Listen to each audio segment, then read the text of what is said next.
Now let's kind of move into our next topic, which is still stemming off Supergirl. But there is a lot of negativity around Supergirl. Not just with us, not just with the Twitter sphere. Yep. The movie is rotten on Rotten Tomatoes. Yep. I believe it was a 56 yesterday with 230 reviews, so it's probably not different. Critically rotten.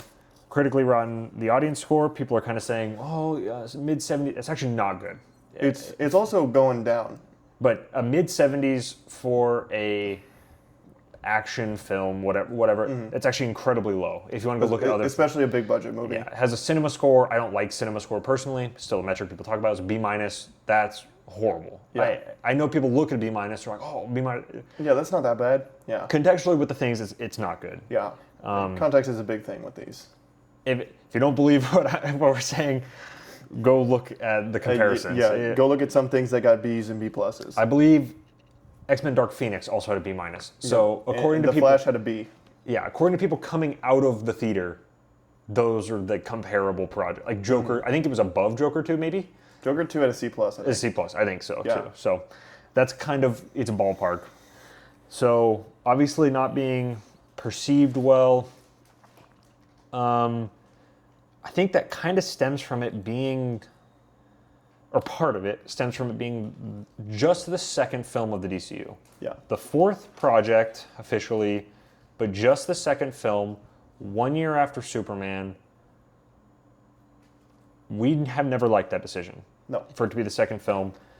No. It was more, if you had I think I would like the decision better if there was a specific reason to have Supergirl second. If you're making your universe and you're like, okay, I want to do Superman, and then basically Supergirl is a Superman sequel. That makes perfect sense to me. Yeah. And it's like I have a plan for like the Superman sphere, Kryptonian sphere, Daily Planet, Metropolis. This is where I want to focus my phase one. Then I'm with you. Yeah. Supergirl's not that. Supergirl's on different planets. It's completely separated from everything. It's not tonally the same. It's just really different. Right. And some people are going to say, well, if she's in Woman of Tomorrow, does she need an introduction? To that, I'm going to say no. No.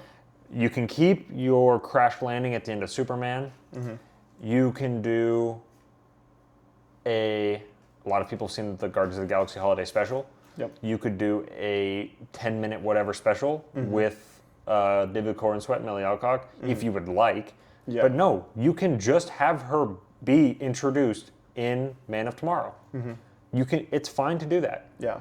We are going to introduce other characters in that movie. Mm-hmm. Maxima is what we've been told. If that's not a hidden trick name for Wonder Woman. It's Adriana Jorna, right? Yep. Yeah. And obviously Brainiac. But the first one, the Justice Gang, we flung them in there. Yep. Why can't you do that with Supergirl? Well, and it's not like Supergirl's this like monster character that speaks for herself and needs her own movie. No. There's no shade to Supergirl as a character, but that's just not who she is. Well, and the numbers are showing that. Yeah. The financial performance is horrible. Mm-hmm. Horrible. And shockingly bad. Yeah, and that's kind of going to take us into release date. Mm-hmm. This is one of the worst release dates I've ever seen for a movie. Yeah, I'm not that in touch to release dates, especially like long term. Recently, it's definitely been a larger interest. Yeah. But gosh, it's the worst I've ever seen. I can't. So for more context, obviously, Toy Story came out last week. Supergirl comes out this week. Mm-hmm. On Wednesday, not next Friday, on Wednesday. July 1st, Minions comes out. Mm-hmm. $1 billion franchise. So Supergirl is losing almost all of its premium screens on Wednesday. So it's not even getting a full week of premium screens. That's terrible.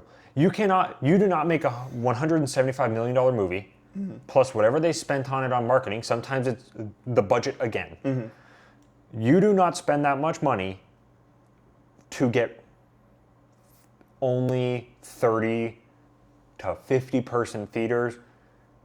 You just don't do it. These movies do not do that. And to make it even worse, it's not even getting all the premium screens. For example, we go to a major movie theater. Yep. It's actually one of the largest movie theaters in the country. Has 20 screens. It has IMAX and Dolby. It's a huge theater. It's multi-floored. So and it's got it all. It had one Dolby showing. It's a showing we went to. One Dolby showing on opening day, 9:45 at night. Not the prime time. You want to know why? Because Toy Story took the rest of them. Yep. But then by Wednesday of next week, it'll have no Dolby, it'll have no IMAX. Yeah. That is catastrophic. And not only... Well, and our theater wasn't even full. It wasn't even almost full. No. What would you say? Like... Half. Yeah. I was about to say like a third to a half full. I think it was a half. I think by the end it was a half. And some people want to say, well, maybe the movie can leg out. Well, the first problem with that, the word of mouth for this movie is not going to be good. Awful. It already is bad. Movies don't leg out unless you have great word of mouth and not a lot of people saw it at opening weekend. Yeah. Like, for example, Obsession, that's why it made more in its second and its third weekend, which is unheard of. Yeah, insane. You're not going to see that here. You're going to see a movie open to maybe $40 million. That's less than the Marvels. It's bad. It's less than the Flash. $15 million less than the Flash. This is domestically, of course. When you say opening weekend, you're almost always talking about the domestic box office.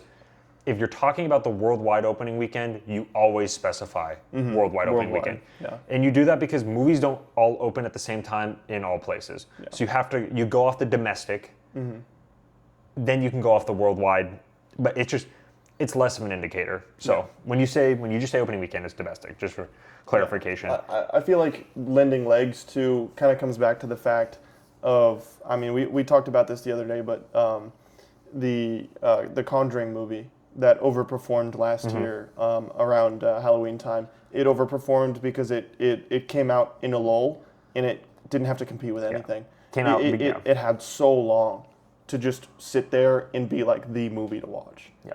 And Supergirl has the exact opposite of that. Right. And there's so it's not just Minions that comes out on July 1st. We have Moana live action, which, yes, everyone is going to say, well, who wants to see that garbage? People are still going to see it. Yeah. I can guarantee you the opening weekend of Moana live action is going to be greater than Supergirl's. Yeah. But that's not even the ones you're worried about, because the week after that, you've got The Odyssey. Yep. 2 weeks after that, you've got Spider-Man. But because the opening weekend is so poor, because the reception is so bad, a lot of movie theaters are going to dump this movie after 2 weeks. Yeah. A lot of theaters have 2-week contracts. You got to keep the movie playing at least once a day for 2 weeks. Yeah, when we worked at a smaller theater. Yeah, they abided by the same thing. They did that 2-week thing. Yeah. And if a movie wasn't making money, they pulled it. They pulled it as soon as they could. And international theaters don't have to abide by that, though. There's a report today of all Chinese theaters are almost dropping the movie completely by next Friday. So by the time a full week has the movie is going to be almost dropped completely. Yeah. Nobody thought that movie was going to do well there. Superman didn't do that well there. There's a strong argument to be made about audience connection over there with these movies right now. Kind of DC's let a lot of people down. That issue is probably carried over. Yeah. But yeah, it's a bad release date because there's so much competition, lack of premium screens because of that. And why would families go to this movie over Toy Story 5 or over waiting a couple days to go to Minions, or waiting a couple more days to go to Moana? Yeah. There's just not a reason. This movie doesn't appeal to kids at all.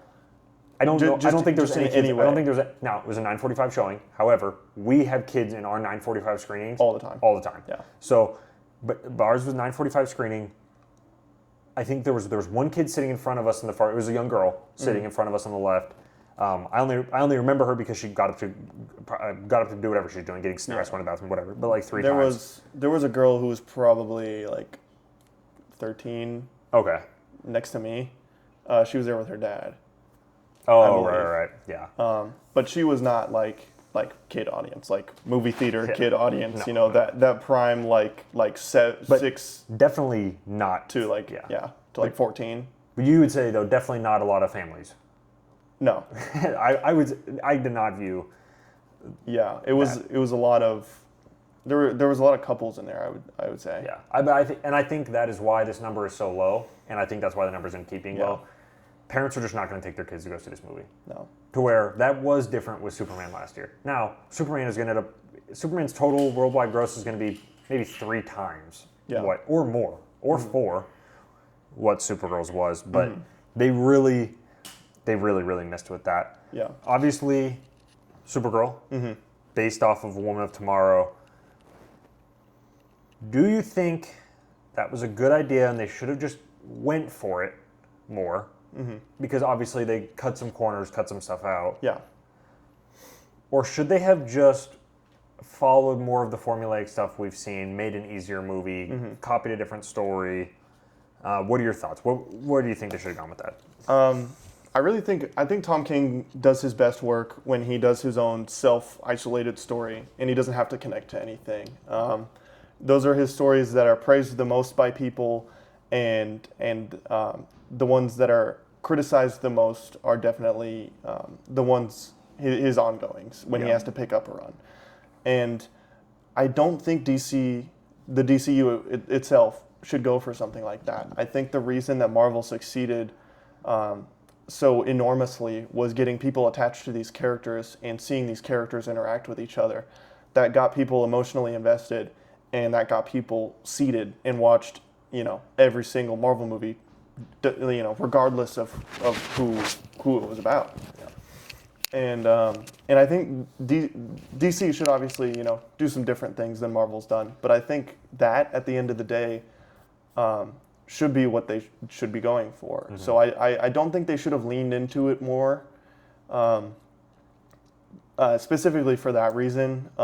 As a quality thing, like if I just wanted the movie to be better, then yeah, they should have leaned into the comic more. You're going to adapt the comic, don't change the stuff that makes it great. Yeah.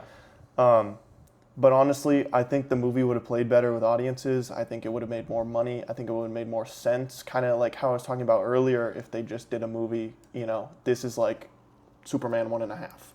Right. And that's safer, but that keeps the money rolling. That keeps your audience coming in. Yeah. And you build from there. Like this whole universe, it should just be like a slower build, a safer build, especially at the start. Yeah. Yeah. I don't think adapting comics or trying to one-to-one them with movies, it's going to work just about never. Yeah. And I don't think we're going to see it again now because so many complaints are about that exact thing. Yeah. So that's kind of my 2 cents on it. I don't think it's a good idea to do it generally. I think it works better with TV shows. I think you'd say the same thing. Yeah. Well, specifically animated TV shows. I mean, people say this all the time. It's kind of overdone at this point, but the whole manga anime debate about, American comics and then, comic book movies. Yeah. I think it works best in that sphere. I think it makes the most sense in that sphere. I think that sphere would grow exponentially if they did stuff like that. And we might see that with the Absolute Batman show. Yep. Exciting. And the Nightfall movies. Yep. So hopefully those do really well, so we can so we can get some animated one-to-ones, because I think that's a good idea, but I think there's a time and a place for it. And I think the DCU is not the time or the place. I don't think so either. I'm going to kind of just buzz through these other points. They're not much. There's not much to discuss on it. They kind of just exist. Inexperienced writer, Anna Nagara, I think that's how you say her name. If not, I apologize. She doesn't have a lot of writing credits outside of this. Yeah. So this is you're putting a lot of faith in someone who maybe doesn't have the biggest track record, which I don't hate that idea in some aspects. In this aspect, it's risky. It kind of blew up in their face. Yeah.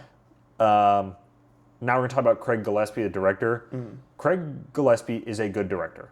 He is a seasoned director, but he is different than what you probably want for this movie. Yeah. For people that don't know, he directed movies like Lars and the Real Girl and Dumb Money, I, Tonya. Yep. He's made good movies. He did the Pam and Tommy, that's a show, right? Yeah, it's a show. Yeah. But so he has good things under his belt, nothing like Supergirl. That also,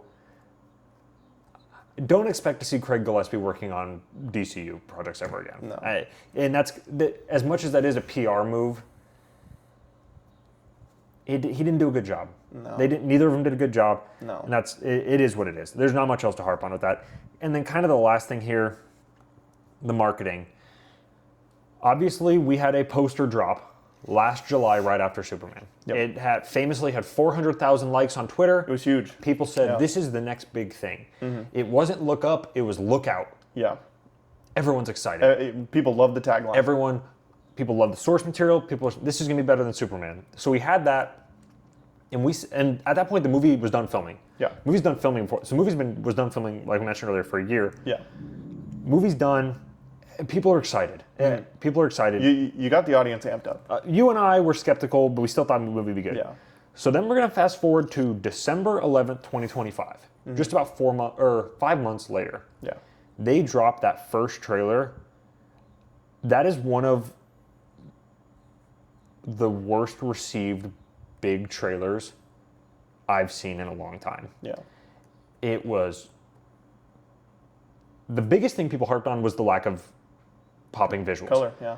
Because people thought that was going to be a strong element. So there wasn't that. There was not a lot of interesting scenes. And there was I see the truth in people, Yeah, the rough tagline. The rough tagline. So we had that, and I didn't like that trailer at all, but a lot of people didn't like that trailer. Yeah. And I think that left a bad taste in people's mouth for a long time.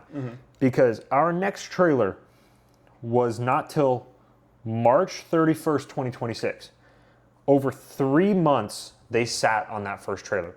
Now, listen, that is not a crazy thing to do, to have 3 months between trailers. No. However, if your first trailer is poorly received, you kind of have to damage control you it. gotta get a good one out. You got it, because you don't want people sitting on something that is mixed at best. Yeah.